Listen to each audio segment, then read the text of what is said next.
네, 부산 인디 커넥트 페스티벌 2021 오늘 마지막 코너죠. 네, 나인이원 초이스 인 BRC 다시 한번 쿠타르크님을 모시고 오늘은 이번에는 PC 게임과 콘솔 게임을 한번 다뤄볼 예정인데 앞서 1회차에 따라서 많은 분들이 그런 댓글로 정말 좋은 긍정적인 평가들, 좋은 이야기들 많이 해주셔서 감사하고 어떤 분은 또 SNS로 개인 메시지로 무슨 마트 시식 코너 온 것 같다라는 이야기를 나눠주셨는데 긍정적인 평가 정말 감사합니다. 다시 한번 쿠타르크님 모시고 이야기 나눠보도록 하겠습니다. 안녕하세요. 예, 반갑습니다. 쿠타르크입니다. 네. 자, 바로 넘어갈 겁니다. 많은 분들 못 보신 분들도 계시겠지만 바로 넘어가요. 저희 이거 굉장히 빠르게 진행되기 때문에 귀 기울이고 집중하셔서 보셔야 됩니다. 많은 인디 게임들을 하나씩 이렇게 소개를 해드릴 예정인데 우선 첫 번째 작품입니다. 셔터냥이라는 작품이 준비가 되어 있는데 이 작품이 셔터인 만큼 뭔가 카메라 찍는 그런 이야기가 많을 것 같아요. 사진을 찍는 카메라는 또 얼마나 자유롭게 그렇게 활용을 할 수가 있나요? 예, 이 게임 같은 경우는 그 게임 제목에서 아시다시피 그 사진을 찍는 고양이가 주인공으로 등장하는 게임입니다. 네. 그래서 이제 고양이를 움직이는 것과 별개로 카메라를 자유자재로 활용을 할 수 있어가지고 어느 화면이든 원하는 지점을 이렇게 사진을 찍을 수가 있어요. 더 중요한 거는 이제 사진을 찍어서 그 오브젝트를 사진에 담은 다음에 네. 그 사진을 이제 다른 곳에 활용할 수 있는 거죠. 그래서 그 발판 같은 거를 찍은 다음에 다른 곳에 배치해가지고 점프를 해서 넘어간다던가 이런 식의 플레이가 되게 가능해서 이게 피지컬과 뇌지컬을 동시에 겸비를 하고 있어야지만 플레이가 가능할 것 같습니다. 같습니다. 그래가지고 그 일단 어디에 사진을 찍고 어디에 배치해야 될지도 중요하고 별개로 고양이를 컨트롤하는 것도 굉장히 중요한 게임이라 할 수 있겠습니다. 이렇게 첫 번째 작품을 만나봤는데 바로 두 번째 작품 넘어갑니다. 스칼렛 후드와 마녀의 숲이라는 그런 게임인데 한편의 그런 동화 같은 그런 게임을 뭔가 제목으로서 보여주고 있는 것 같아요. 이 게임이 어떤 동화에서 그런 영감을 받아서 게임을 만들었을지 궁금하거든요.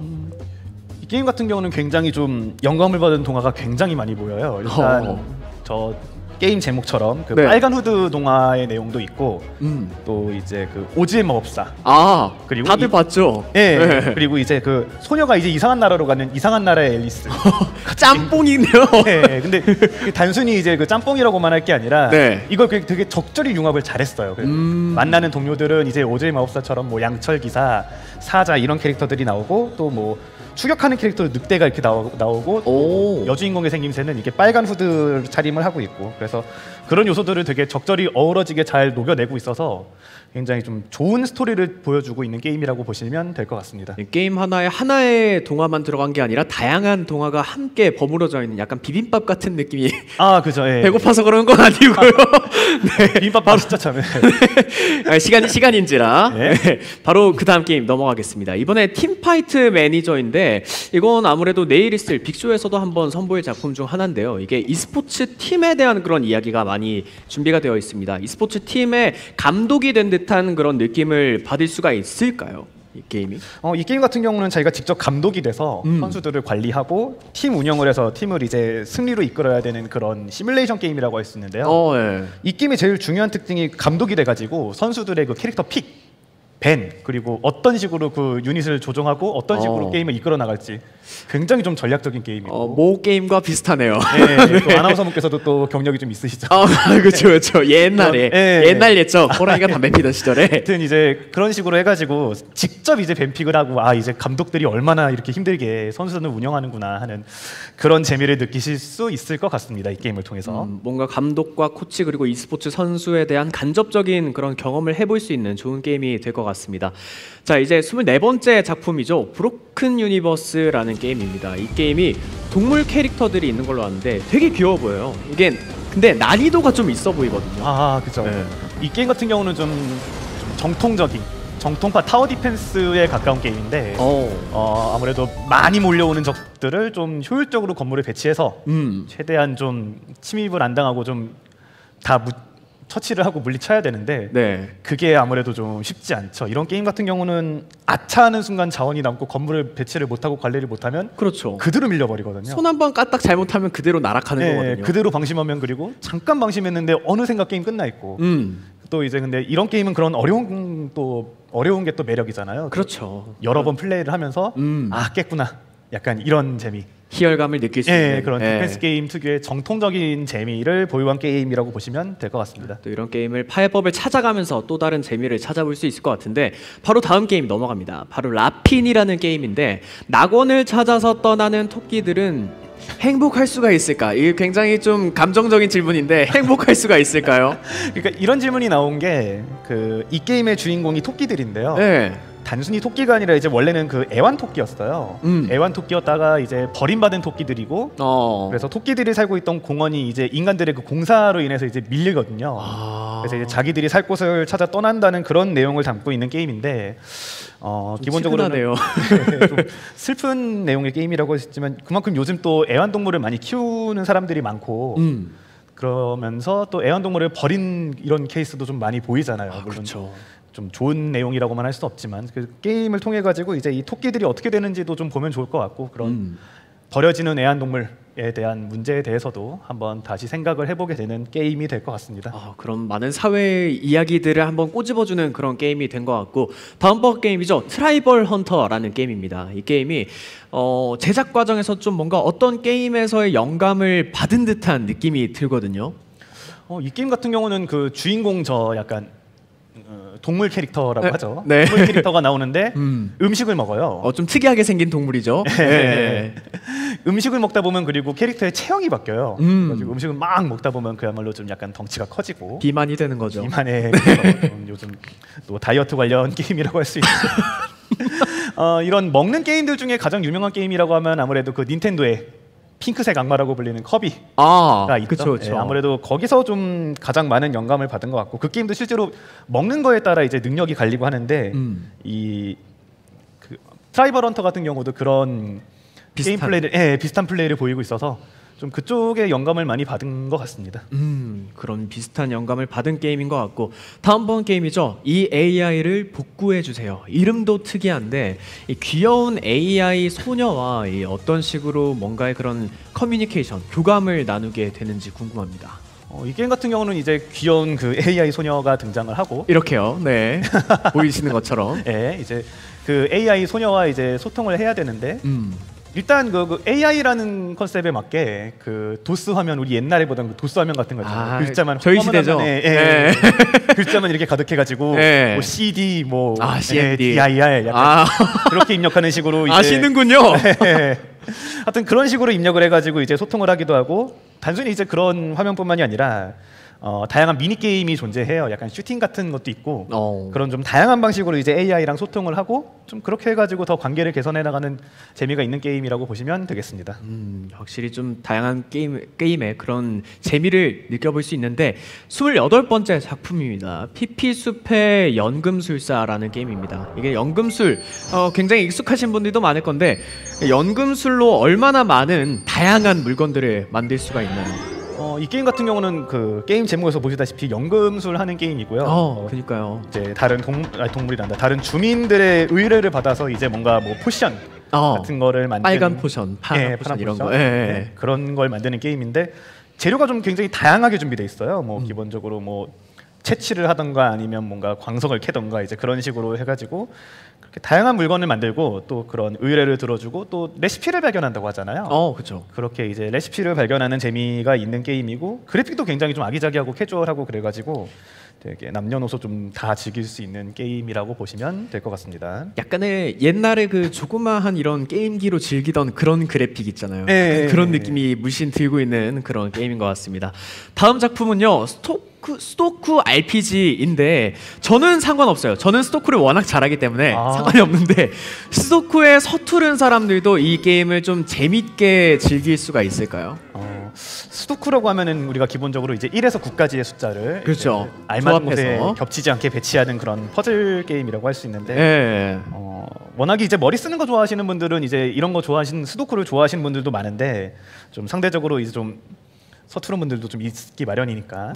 그렇죠. 네, 이 게임 같은 경우는 아이템이 준비되어 있습니다. 아이템이 준비되어 있어가지고 뭐 숫자를 뚫어준다던가 힌트를 이렇게 보여준다던가 그런 아이템이 준비되어 있어가지고 그런 아이템을 잘 활용하시면은 되게 쉽게 풀어나가실 수 있을 것 같고요.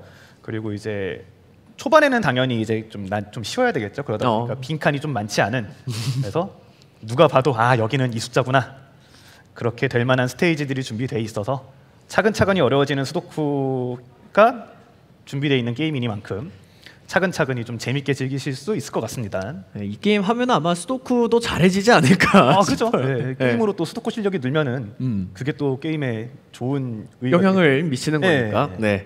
자, 이제 30번째 작품입니다. 이라라는 게임인데 슈팅 게임인데 쿼터뷰 시점을 채택한 이유가 있을까 싶어가지고 한번 여쭤보고 싶네요. 이 게임 같은 경우는 이제 쿼터뷰 시점의 게임이고, 이제 쿼터뷰라고 하면은 그 맨 위에서 위 꼭대기에서 내려보는 게 아니라 약간 비스듬하게, 그렇죠, 이렇게 그림이 나오시는 것처럼 그런 시점인데 특히 이 게임은 다 보통 슈팅도 아니고 탄막 슈팅이잖아요. 네. 그러다 보니까 그런 어떤 피하기도 해야 되고 맞추기도 해야 되고, 그게 또 미묘한 그 판정 같은 게 있잖아요. 네, 우리가 흔히 말할 때 이거 피했는데 왜 맞지? 왜 맞지? 네. 자칫하면 이제 이 게임 같은 경우는 시점이 좀 독특해서 그런 좀 불평이 나올 만하다고 생각을 해요. 근데 그럼에도 불구하고 직접 해보시면은 생각보다 이제 무빙도 굉장히 좀 부드럽게 잘 되고 조작감도 좋고, 그리고 그런 판정에 대한 불만도 개인적으로는 그렇게 잘 체감은 안 됐어요. 되게 그냥 이래서 맞는구나, 내가 잘못했구나. 본인의 피지컬이 잘못된다는 걸 인정해버릴 수밖에 없는 게임인 것 같네요. 그런 걸 인정하게 만드는 게임이 또 잘 맞는 게임이잖아요. 아, 그렇죠, 그렇죠. 오케이, 인정하는 거죠. 그렇죠. 네. 자, 이제 다음 게임입니다. 트라이벌 헌터에 이어서 아까는 좀 명쾌하게 어떤 제작 시에 영감을 받았는지에 대해서 말씀해 주셨는데, 이번 게임은 세이비어 오브 디 어비스라는 게임인데, 게임 제작 시에 이 게임은 또 어떤 게임의 영감을 좀 받았을 것 같나요? 요 세이비어 오브 디 어비스 같은 경우는 이제 쯔꾸루 스타일의 롤플레잉 게임이고요. 이제 쯔꾸루 RPG, 그것도 이제 공포를 내세운 게임들이 옛날 고전 명작들이 꽤 있어요. 이제 쯔꾸루 매니아들이라면 다 알만한, 이를테면 뭐 마녀의 집이나 매드파더나 이브 같은 게임들은 이제 쯔꾸루 RPG 한다 그러면은 모두가 거의 알고 있는, 그렇죠, 거의 그런 국민 게임이죠. 약간 실제로 이제 이 게임들의 영감을 받아서 제작되고 있는 공포 게임도 이제 BIC에 예전에 나왔던 인가요 같은 게임들도 있고요. 그래서 이 게임도 이제 그런 공포 게임의 영향을 받았다고 보시면 될 것 같고요. 그럼에도 불구하고 뭔가 좀 다양한 요소에 있어서 이 게임만의 개성도 잘 살리고 있어서 뭔가 그 표절 논란보다는 고유의 재미가 있는 그런 게임이라고 보면 될 것 같습니다. 표절 논란까지 신경 쓰실 줄은 몰랐는데 표절 논란까지 말씀해 주시고, 자, 32번째 게임입니다. 세르케라는 게임인데 이 게임에는 도대체 몇 가지 무기가 좀 준비가 되어 있는지 궁금합니다. 이 게임은 우선 그 액션 게임이고 굉장히 스피드가 빠른 게임이고, 이렇게 광선검도 있고요. 예. 그리고 저기 제가 봤던 무기가 소드랑 할버드랑 그 라이플이랑 총, 그리고 헤비 웨폰, 이렇게 4가지 무기가 준비되어 있는데 그 4가지 무기가 밸런스가 되게 괜찮아요. 칼 같은 경우는 이렇게 빠르게 딱 착착착 하는 그런 재미가 있고, 라이플은 이제 멀리서 한 방 쏘는 약간 그런 재미가 있고, 레이저도 있고 이렇게. 그리고 게임 화면 보시다시피 굉장히 좀 스피디하기도 하고, 저런 스피드한 약간 그런 액션, 그리고 빠르게 컨트롤을 해가지고 쓰러뜨릴 수 있는, 적들을 이렇게 처치할 수 있는 그런 게임이라고 보시면 될 것 같아요. 이것도 약간 쿼터뷰 느낌으로 들어가면서 뭔가 좀 피하기도 하고 뭐 다양한 액션의 타격감까지 만끽할 수 있는 게임인 것 같고요. 다음번 게임은 디바이스 0101이라는 게임인데, 이 게임은 이 게임창에서 괴물을 좀 만나는 걸로 알고 있어요. 괴물이 도대체 얼마나 자주 만나게 되는지 혹시 알고 계신가요? 어느 정도 좀 해봤으니까요. 네.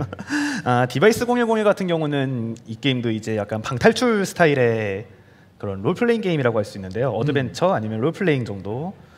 대체로 게임의 흐름이 옛날 이제 우리가 흔히 알고 있던 바이오 해저드 시리즈나 사일런트 힐 시리즈와 좀 유사한 면이 많아요. 그래가지고 중요한 지점에 약간, 아니면 우리가 예측하지 못했던 방심하기 쉬운 그런 지점에 이제 다양한 생김새의 괴물들이 나오거든요.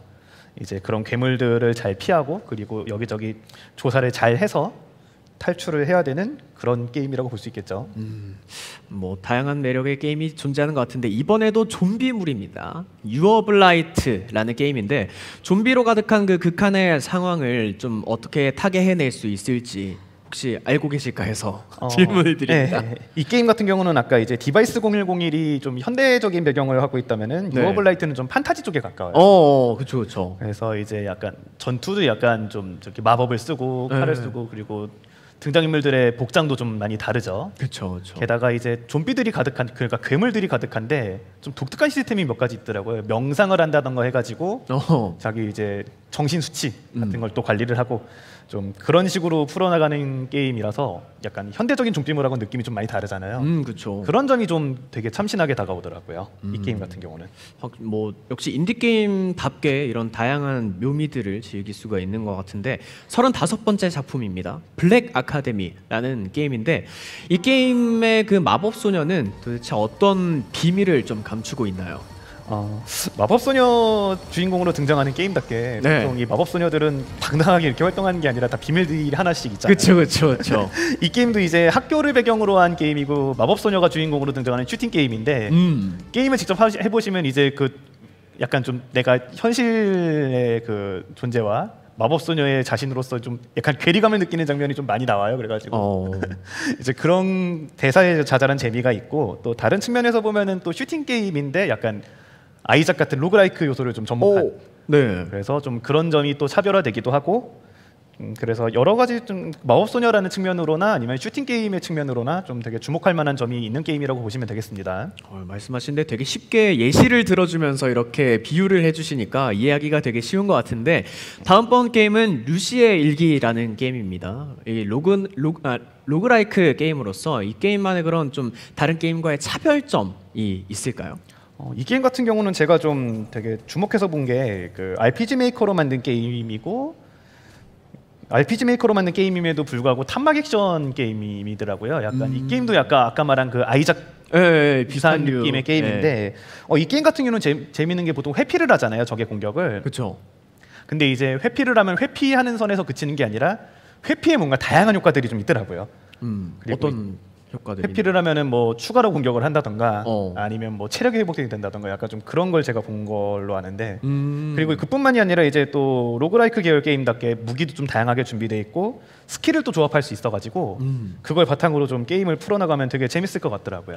많은 게임 덕후분들이 좋아하실 것 같은데 자 바로 37번째 게임으로 넘어갑니다. 염라환생기 동백전이라는 게임인데 고대 전통설화의 느낌을 좀 얼마나 이렇게 받아와가지고 만들어진 게임인지 궁금합니다. 이 게임은 제목만 봐도 염라환생. 뭔가 거창하고 거창하고 또 동양적인 요소가 좀 많을 것 같죠. 그리고 실제로 또 이제 주인공이나 좀 귀신들의 생김새를 보면은 뭐 갓을 쓰고 있다던가 아니면 당장 주인공 그 여자 그 여우 퇴마사인데 복장이 뭔가 좀 한복에서 뭔가 영감을 좀 많이 받은 것 같죠. 그리고 좀 이게 우리가 한국적인 뭔가 그런 요소나 이런 비주얼을 담고 있으면 좀 되게 친숙하게 다가오잖아요. 그쵸. 사실 이런 게임이 많지도 않고 근데 이제 이런 비주얼을 바탕으로 한 메트로베니아 계열 게임이라서 비주얼에 있어서도 좀 주목할 면이 많을 것 같고 그리고 뭔가 탐험을 하면서 보스전을 치르는 그런 메트로베니아 게임으로서도 좀 주목하시면 되게 괜찮을 것 같습니다. 이렇게 또 상세한 설명까지 해주셨는데 바로 다음번 38번째 게임입니다. 아시. 이름부터 아시. 이 게임 난이도는 도대체 어느 정도로 매울까요? 아시가 나오나요? 예? 아시가 나올까요? 네, 주인공 이름이 아시입니다. 네, 그렇군요. 참 뭔가 좀 감탄사 같은 게임 제목인데 실제로 이 게임은 좀 하드코어 계열 플랫포머 게임이고요. 이를테면 저기 그쪽으로 유명한 셀레스트나 슈퍼미트보이랑 굉장히 좀 유사해 보이죠. 일단 게임 화면부터. 뭔가 보시 느낌도 살짝 나고. 이제 맵에 이제 가시 많고, 장애물 많고, 되게 타이밍 요구하는 그런 게임이고 실제로도 많이 맵습니다. 이런 게 잘 못 깨요. 못 깨가지고 하루 종일 찾고 있는 게임이거든요. 저도 이제 많이 죽었고 그럼에도 불구하고 이제 이 게임의 매력이 또 그런 거잖아요. 여러 번 죽고 도전을 해서 조금씩 더 나아가고 그리고 이제 마침내 이제 스테이지를 깨면은 딱 희열감, 그쵸, 보람 같은 게 좀 있죠. 짜릿함이 느껴져. 그런 이제 적절하다고 하긴 좀 적절히 매운. 적절히 맵나요? 확실하죠? 뭐 이를테면 불닭볶음면 같은 그런 느낌의. 그 적절하지는 않아 보이는데 뭐 적당히 매운 게임이라고 합니다. 자, 바로 39번째 게임 울트라이즈. 아까 빅쇼를 보셨던 분들은 아시겠지만 이 게임의 타격감이 정말 어마무시했었습니다. 이 게임은 개인적으로 쿠타르크님께서는 어떤 정도의 그 타격감을 잘 살리고 있다라고 생각하시나요? 이 게임은 제가 그냥 직접 플레이하기 전에 그 저 트레일러 화면만 보고도 이 게임은 정말 영화 같아. 스릴이 넘친다. 박진감이 넘친다. 그런 느낌을 받았고 실제로 제가 게임을 플레이를 할 때도 워낙 이제 3D 그래픽이 워낙 좋잖아요. 이 게임 같은 경우는 감히 이렇게 말하긴 그렇지만 인디 게임이라고 하기에는 좀 그 이상의 그래픽이 굉장히 뛰어나고 네. 거기에 이제 속도감도 굉장히 좋죠. 빠르게 이동하면서 이렇게 대시기나 점프기나 배고 치켜 이렇게 들어 올리고 네. 그래가지고 그냥 캐릭터를 조종해가지고 싸우는 것만으로도 상당히 저는 많은 재미를 느꼈어요. 그래서 이런 게임도 좀 팬층이 좀 뚜렷하잖아요. 아, 그렇죠. 그런 게이머분들이 이 게임 즐기시면 굉장히 만족할 수 있을 것 같아요. 확실한 타격감은 보장할 수 있는 그런 게임이라고 말씀해 주셨고 바로 다음 게임입니다. 모태솔로, 누구나 태어날 땐 솔로다. 야, 제가 이 게임을 한번 해봤어요. 참 답답하더라고요. 제가 왜 연애를 못하는지 알 것 같았어요. 그 혹시 이 게임으로 진짜 혹시 모태솔로도 연애를 할 수 있나요? 이 게임으로? 혹시 아나운서 분께서는 모태? 모태는 아니죠. 나이가 27인데 모태는 아닌데. 그쵸. 잘 안 되더라고요. 요즘. 그죠. 네. 저도 남일 같지 않아서 참 슬픈데. 네. 게임 제목답게 네. 모태솔로가 주인공으로 등장하는 게임이고요. 이런 부류의 게임을 풀모션 비디오 게임이라 그래가지고 약간 영화나 이런 드라마 보는 듯한 느낌의 게임이라고 할 수 있는데 우선 이 배우분의 연기가 굉장히 찰져요. 그리고 약간 좀 과장된 듯하면서도 공감을 불러일으키는 이제 그런 배우분의 찰진 연기가 좀 인상적이고요. 네. 아무래도 이런 게임은 이제 좀 과장된 면이 많잖아요. 그래야 또 재밌다 보니까 현실성은 조금 약간 떨어지네. 이 게임에서 현실성을 기대하기는 어렵지 않나. 그래도 그러니까요. 이제 예나 지금이나 이제 모태솔로에 대한 이야기는 항상 나오고 있고 그래서 이제 또 결말이 좀 다양해요. 좀 자기가 어떤 선택을 하고 어떻게 게임을 풀어나가는지에 따라 결말이 많이 갈라지니까 다양한 결말 보시면서 이제 뭐 솔로분들이나 아니면 한때 솔로였던 분들이나 되게 공감을 많이 하실 수 있는. 아니, 제 엔딩은 맨날 솔로 엔딩이더라고요. 네, 소개팅이 성공하지를 못해. 네. 맨날 그렇더라고요. 단순히 성공을 못하면 좋겠는데 여자분 반응이 굉장히 냉철하죠. 네, 다쳤고 굉장히 차가운 그런 반응들을 한번 볼 수 있는데 모태솔로 분들도 아마 도움이 될 것 같습니다. 다음번 게임이죠. 비포 더 던이라는 게임인데 생존과 턴제를 동시에 도입한 그런 게임이라서 뭔가 진입 장벽이 높지 않을까라는 생각이 들거든요. 이 게임 같은 경우는 그 이제 캐릭터들을 바로바로 움직이는 방식이 아니라 턴이 주어져요. 그래가지고 행동력이 주어지고 한 턴마다 그 행동력을 다 소모하는 방식으로 좀 진행되는데 사실 요즘 나오는 게임들은 이런 부류의 게임이 잘 없기도 하다 보니까 네. 아무래도 조금 처음 이제 그런 턴제 방식의 진행에 생소하신 분들은 좀 많을 것 같기는 해요. 근데 그럼에도 불구하고 턴제로 움직일 수 있다는 게 반대로 말하면 이제 좀 약간 색다른 방식이다라고 접근을 하시면 될 것 같고 그리고 배경 같은 경우가 약간 좀 중세 느낌의 이제 이 게임도 약간 괴물들 많은 그런 느낌인데 이런 부류의 게임 중에 가장 대표적인 게 다키스트 던전이 있죠. 그런 좀 유사한 느낌도 나고 약간 다크하면서 좀 전략성을 요구하는 이제 약간 머리를 쓰면서도 좀 다양한 방식으로 게임을 풀어나갈 수 있는 그런 스타일의 게임을 원하는 분들이라면 좀 이 게임에 관심을 가져보면 좋을 것 같습니다.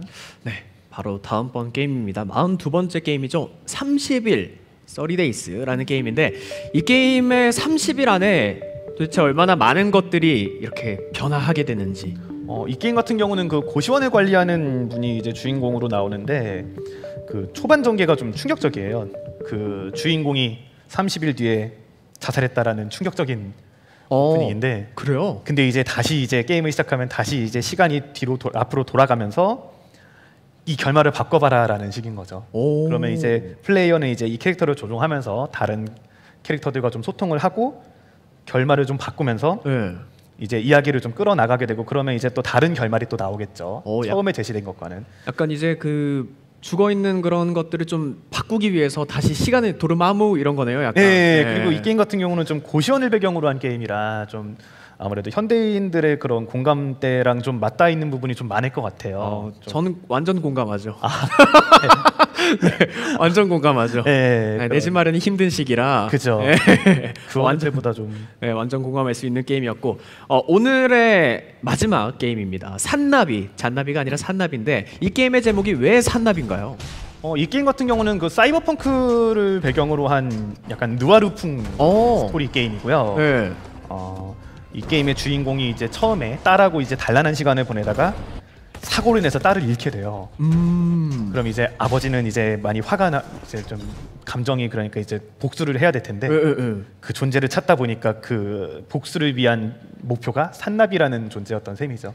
그래서 이제 좀 위험한 도시로 홀로 뛰어들어서 그 산나비를 추적하고 딸의 원수를 갚기 위한 복수를 한다라는 그런 게임이고요. 그런 이제 스토리 같은 경우는 그런 심오한 측면이 있고, 그리고 게임성 같은 경우는 이제 로프를 타요. 이제 벽에 이제 로프를 매달아 가지고 매달리고 다니면서 하는데 그게 좀 레벨 디자인이 되게 절묘해서 되게 재밌더라고요. 일단은 재밌었다라는 평가를 남겨주셨는데 오늘 이렇게 43개의 작품 게임을 함께 이렇게 설명을 해주셨는데 이거는 좀 사적으로 물어보고 싶은 게요. 이 쿠다르크님께서 43개의 작품 중에 좀 뭔가 탑3 정도 뽑아주신다면 이 게임 이런 면이 재밌고 이 게임은 이런 면이 재밌고 이 게임은 이런 면이 재밌어서 추천합니다 라고 이야기해 주시면 좋을 것 같아요. 오늘 아까 그러니까 1부에 소개했던 게임 다 통틀어서 말씀하시는 거죠? 그렇죠, 그렇죠.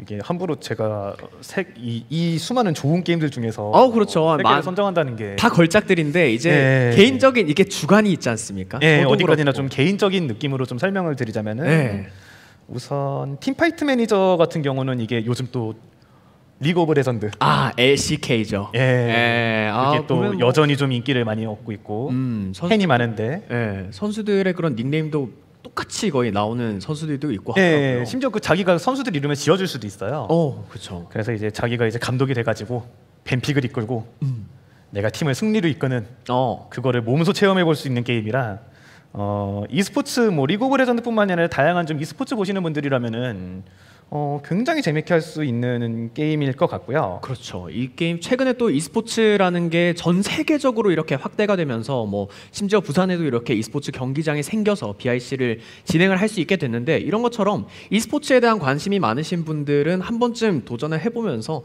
이런 식으로 e스포츠 구단이 흘러가고 대회가 진행이 되고 감독이 되면 이런 식으로 일을 하는구나를 간접적으로 체험할 수 있는 그런 게임이 될 것 같습니다. 내일 보실 수 있습니다. 빅쇼에서요. 자, 또 다른 게임들이 있나요? 그거 말고 이제 다른 거 개인적으로 추천해드리고 싶은 거라면은 또 이상형이 있잖아요. 사람마다 이상형이 다 다르듯이. 저 같은 경우는 그 TRPG의 느낌을 굉장히 잘 살린 모험가 이야기가 굉장히 좀 눈에 많이 띄었고 그리고 마지막 세 번째는 좀 볼까요? 제가 뭔가 약간 끔찍한 그래픽이랑 그에 반전돼서 약간 머리 쓰는 약간 좀 여러 번 하면서 이제 뇌지컬을 요구하는 그런 게임들을 좀 선호하는 면이 있어서 저랑 약간 반대시군요. 사람의 취향은 다양하니까요. 그러니까요. 이상형이 다르듯이. 하여튼 그런 측면에 있어서 브로큰 유니버스가 굉장히 좀 제 눈에 많이 띄더라고요. 어떤 면에서 그런 느낌을 많이 들으죠? 이게 이제 타워 디펜스 계열 게임이고 이제 기물을 하나 배치를 하는 게 좀 신중하게 배치해야 되다 보니까 그런 점이 있어가지고 좀 머리를 많이 쓰게 되더라고요. 그래서 이제 저 같은 경우는 굉장히 좀 많이 지켜보고 있는 게임이죠. 이렇게 또 뭐 머리를 쓰면서 더 나아가서 머리 회전까지 하고 공부도 잘해질 수도 있고 똑똑해질 수도 있고 뭐 다양한 그런 예방도 할 수 있는 거 아니겠습니까? 그렇죠. 네, 이렇게 총 43개의 작품들 오늘 91 초이스 인 BIC를 통해서 만나보셨는데 정말 간단하게 핵심만 뽑아서 아까 말씀드린 것처럼 마트 시식 코너처럼 즐겼으니까 궁금하신 분들은 BIC 공식 누리집 홈페이지에 접속하셔서 온라인 참가를 하시면 될 것 같습니다. 직접 즐기실 수가 있고 오프라인 행사는 내일이 마지막이지만 이제 온라인 행사는 9월 30일 추석이 지나고 나서까지도 진행이 될 예정이니까 계속해서 많은 관심 부탁드리겠습니다. 쿠다르크님 오늘 이렇게 너무 고생해 주셔서 다시 한번 감사합니다. 감사합니다. 네.